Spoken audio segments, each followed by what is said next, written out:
Kumbaga ho sa exam,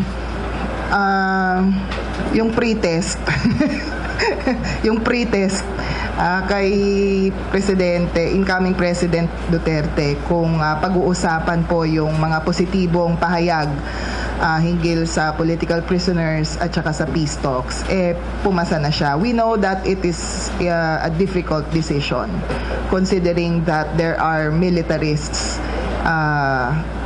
nung mga nakaraang rehimen at kahit dito sa papasok na administrasyon. But this also goes to show that the commander-in-chief is the commander-in-chief.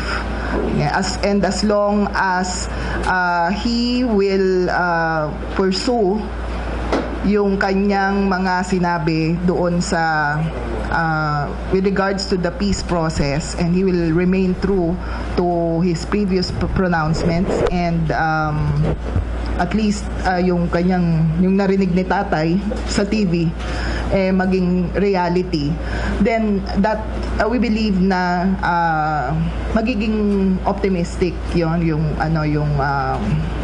future ng peace talks bago pa man ito magsimula, kung may mga mabibilis ngang paraan para mapalaya ang mga bilanggong politikal.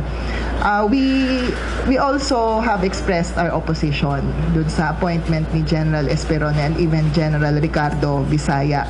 But we think that as long as the Commander-in-Chief, the incoming President, will continuously be optimistic and move and looks positively forward dun sa peace process, then that is what matters.